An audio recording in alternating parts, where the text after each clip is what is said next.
What's going on, guys? It's Greg from East Coast Eyes, and we're back with another PLL Pro replica tutorial. Today we're doing Jay Carlson. He was on the champion Whip Snakes, probably one of their most underrated players, had a ton of goals, was always in the right place at the right time, a lot of crease work. He was a guy out of Maryland from a couple years back, and we've been pumped to work with him for the last couple of years.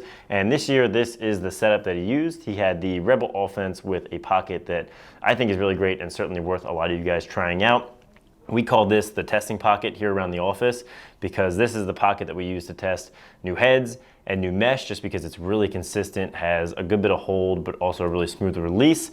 So basically it's gonna be a pretty tight channel and a mid pocket. It's very versatile. And you can see here, this is a pocket that I've always had a lot of success with and would absolutely recommend you guys try. It's also easily convertible to a lot of other heads, maybe Maverick heads that have a similar sidewall layout, so you can convert this pattern. So you just do your 9-diamond top string on the second row of a Rebel offense, and this one's gonna be really simple. Let's dive into the sidewall pattern. So we've got our 9-diamond top string on the second hole, and like I talked about, this pattern's really simple. It's just gonna be knots, 1s and 2s, so stuff we've all learned before. We're gonna go through the third sidewall hole, and then just like we start all our patterns, the first 10-diamond row of mesh, and do a double loop here. So that's going back through that same sidewall hole and back through the mesh twice. It's kind of overkill, you don't have to do it twice if you want, but it just makes that loop extra tight and pulls that sidewall really tight to start the pattern. So now the key to this pocket is a pretty aggressive pull down at the top. It's gonna be pretty tight here, so make sure you get all the slack out of your knots.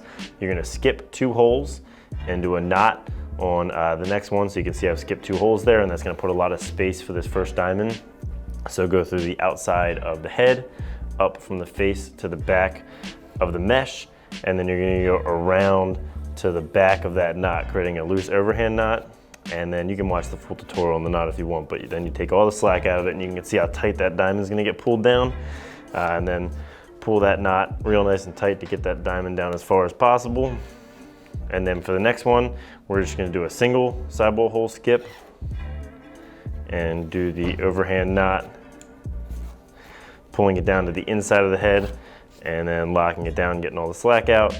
And then one more time, a single sidewall hole skip, and then coming through the 4th hole mesh. So we're gonna do 4 knots, starting with a double sidewall hole skip and then 2 1s. And you can see how tight that's gonna pull that down. It's gonna make a really nice channel. So then in this pattern, we're gonna do a 1 and then a 2 and a 1. So come from the face to the back of the mesh, and then right in through the outside of the sidewall, and without going back through the mesh, under that loop, and that's gonna create our 1 there, start to make the pocket. Now here's where we add the depth, a 2. So from the face to the back of that next diamond of mesh, and then you're gonna repeat the process again without going back through the head. So you stack those 2 diamonds of mesh up on top of each other, and then right through the next sidewall hole, which is tight. And what that is gonna do is bunch those diamonds of mesh up really tightly together and make that pocket that can shift up a little higher. Then we're gonna do another 1. And again, not skipping any holes on this one, so we're gonna we've basically got 4 diamonds stretched really tight, and then 4 diamonds bunched really tight, so that's gonna create that nice channel. And then another 1. This time, as we get toward the bottom, we're gonna space it out a little bit and skip a hole. And then finally, we got our 1, and then tie off at the end here. You're gonna end up with 1 sidewall hole in the Rebel left over at the bottom, then tie off your knot in your pocket, and you're all done. All right, so once you've got your sidewall pattern done, we're gonna talk bottom string. For a lot of our pros, we drop the bottom string down to the 10-diamond row below that last 10-diamond row we use for the sidewall. If you're a little bit of a younger player, want a little bit less of a deep pocket or whip, you're gonna move that up to the 9-diamond row right after that last sidewall row. But if you want the pocket to come out a little bit and be a little deeper, just like a lot of our pros do, it's fine to drop it down and pull it pretty tight. For shooting strings, same thing. He's got them dropped down a little bit just because he's a high-level player.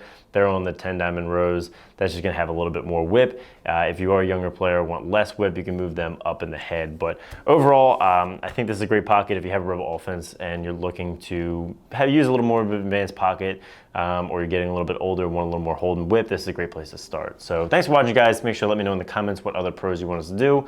Like if you liked it, subscribe if you haven't, and have a great day.